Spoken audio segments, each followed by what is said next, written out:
কড়াইশুঁটি দিয়ে আমরা বহু রকমের পদ বানিয়ে খেয়ে থাকি, কিন্তু আমি আজকে হাজির হয়ে গেছি দারুণ স্বাদের একটা রেসিপি নিয়ে। এটা মুড়ির সাথে যেমন খেতে ভালো লাগে, তেমনি বাচ্চাদের টিফিন বক্সেও আপনারা দিতে পারেন, অথবা হাজব্যান্ডের লাঞ্চ বক্সেও আপনারা এটা দিতে পারেন, কিংবা সন্ধেবেলা আপনারা খালি মুখেও এটা খেতে পারেন। আর যারা ডায়েট করছেন তাদের জন্য এই রেসিপিটি ভীষণ উপকারী। এই দারুণ স্বাদের কড়াইশুঁটি রেসিপিটি বানানো যেমন সহজ, আমি সম্পূর্ণ ঘরোয়া পদ্ধতিতে করে দেখাবো। একদম ইজিলি যে কেউ এটা বানিয়ে নিতে পারেন ঝটপট করে।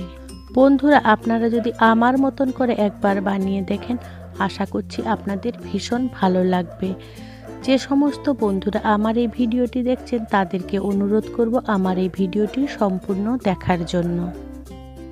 নমস্কার বন্ধুরা, ইজি কুক চ্যানেলে আপনাদের সবাইকে স্বাগত জানাই। চলুন এবারে শুরু করি। এই দারুণ স্বাদের কড়াইশুঁটি বানানোর জন্য আমি প্রায় 250 গ্রামের মতন কড়াইশুঁটি নিয়ে নিয়েছি। প্রথমে আমি ভালো করে খোসা ছাড়িয়ে পরিষ্কার করে ধুয়ে নিয়েছি। আপনাদের পরিমাণ অনুযায়ী আপনারা সেটা বাড়িয়ে বা কমিয়ে নিতে পারেন। এবারে আমি রান্নার জন্য একটা গ্যাসে কড়াই বসিয়ে দিলাম। কড়াইটা বেশ গরম হয়ে গেলে তাতে 1 টেবিল স্পুনেরও কম সর্ষের তেল দিয়ে দিলাম। যারা ডায়েট করছেন তারা অবশ্য সামান্য একটুখানি তেল দিতে পারেন। এবারে আমি এখানে ফোড়নে দিয়ে দিলাম 1/2 চামচ মতন জিরে আর একটা শুকনো লঙ্কা। এই ফোড়ন থেকে একটা সুন্দর মিষ্টি গন্ধ বেরোলে আমি আগে থেকে কেটে রেখেছিলাম একটা বড় সাইজের পেঁয়াজ দিয়ে দিলাম। পেঁয়াজটা যদিও একটু মোটা মোটা করে কেটে নিয়েছিলাম। আর দিয়ে দিলাম 5-6টা রসুনের কোয়া কুচি করে আর কাঁচা লঙ্কা। ঝালটা অবশ্য আপনাদের পরিমাণ অনুযায়ী আপনারা বাড়িয়ে বা কমিয়ে নিতে পারেন। আর বাচ্চাদের যদি টিফিনে দেন তাহলে সেটা আপনারা বুঝে অবশ্যই দেবেন। এবারে দিয়ে দেবো ধুয়ে রাখা মটরশুঁটিগুলো। তারপরে আমি দিয়ে দেবো স্বাদ মতো নুন আর সামান্য একটুখানি হলুদের গুঁড়ো। আপনারা যদি রসুনের ফ্লেভার পছন্দ না করেন তাহলে রসুনটা অবশ্যই স্কিপ করে দেবেন। আর এটা নিরামিষভাবেও বানালে খুব ভালো লাগে খেতে। এবারে সমস্ত উপকরণ আমি ভালো করে নাড়াচাড়া করে মিশিয়ে নেব।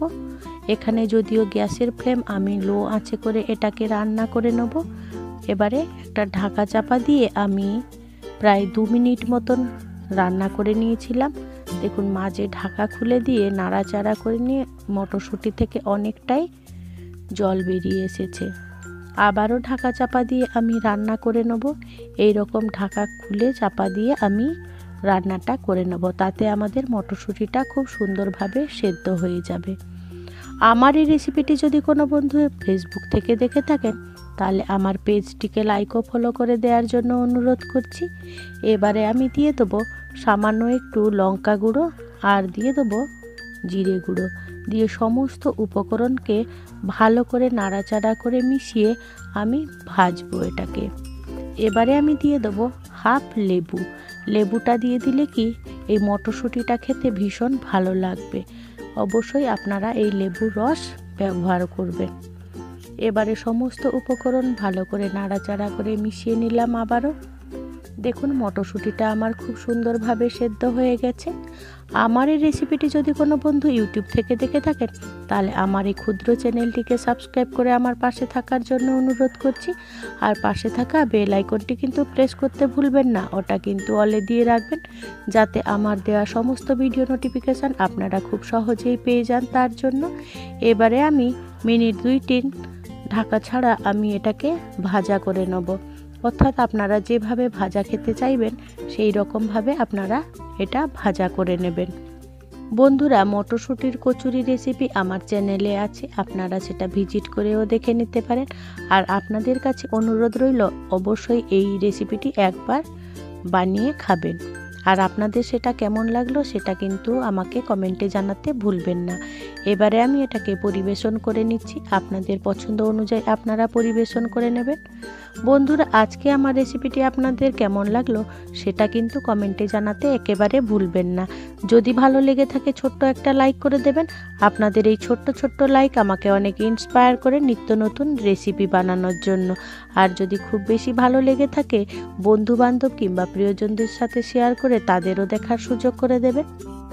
এই রকম হেলদি একটা রেসিপি আপনারা বানিয়ে ফেলতে পারেন খুবই ইজিলি।